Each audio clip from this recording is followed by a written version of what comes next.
اللهم صل وسلم وبارك على سيدنا محمد وعلى اله وصحبه اجمعين. مرحبا بكم مع مطبخ على قد الايد مع اماني محمد.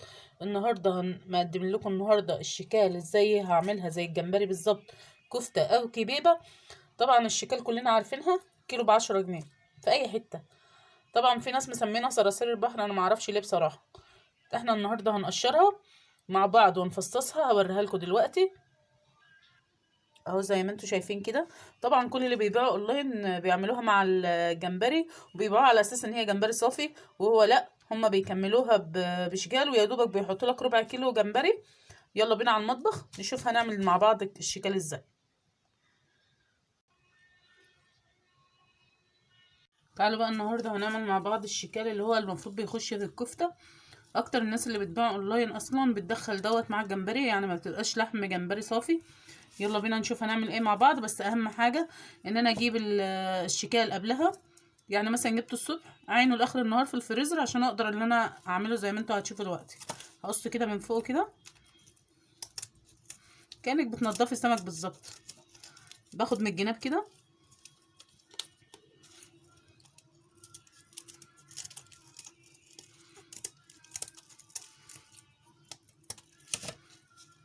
ابتدي ان انا اشيل ده كله،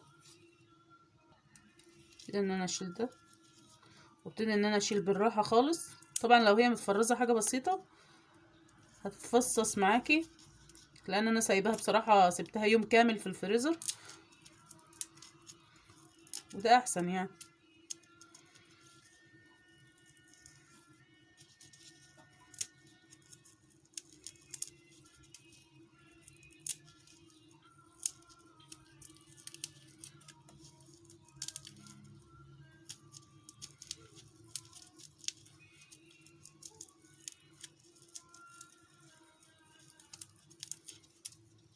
اهو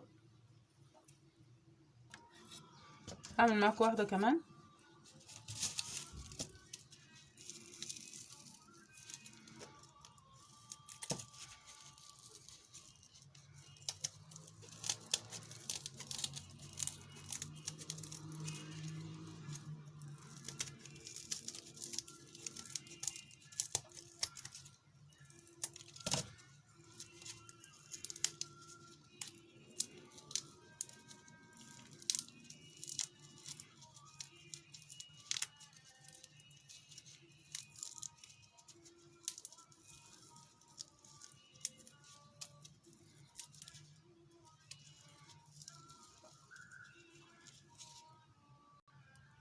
عايزه اقولك ما تحاوليش تعمليها وهي طريه لسه، هتندمي بجد ندم عمرك اللي انت عملتيها اصلا.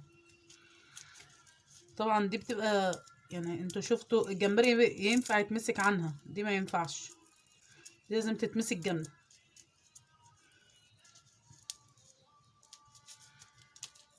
واحده واحده كده معاها هتلاقيها اتشالت معاكي.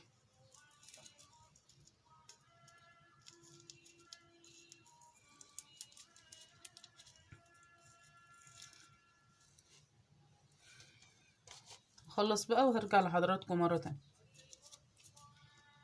تعالي بقى اقولك، لو الشكال جمدت معاكي زيادة عن اللزوم هحطها في كده في ميه، افكها بس حاجه بسيطه،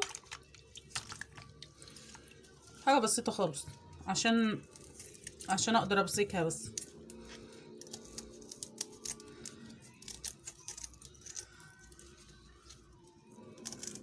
باخد حاجه بسيطه بس من الجناب كده، يعني ما بجزش قوي فيها.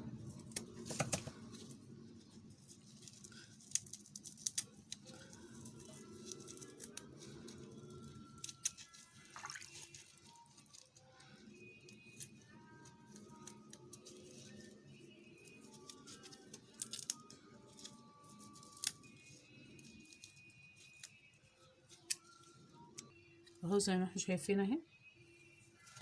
نعمل معاكم واحده كمان. طبعا هي غلطتي انا اللي انا سبتها في الفريزر شويه، يعني المفروض كنت انا حطيتها الصبح على اخر النهار كنت بعملها، بس انا ما كنتش فاضيه بصراحه.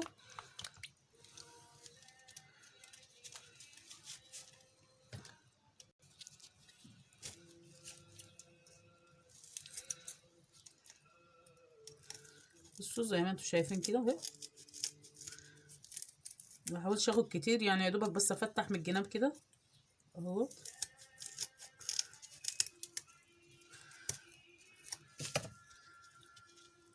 شد الديل كده.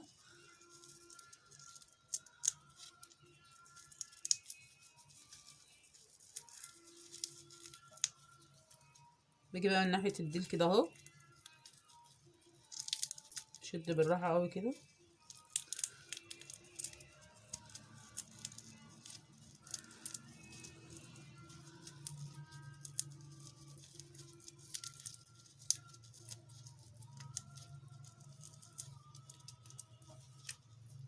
طبعا الشكال دي ما بتتاكلش مسلوقة او مشوية، بس بتخش في كل حاجة يعني اهو.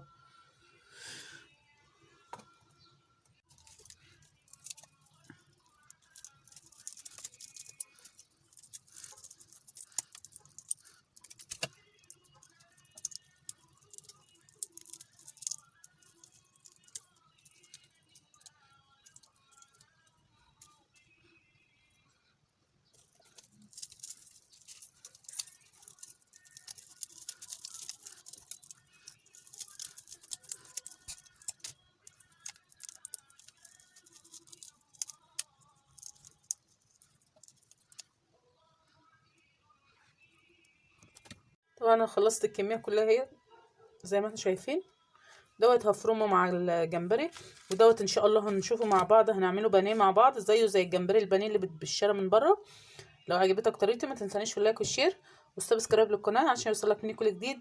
مع تحياتي مطبخ على قد الايد مع اماني محمد، واستنوني الفيديو القادم باذن الله. مع الف سلامه.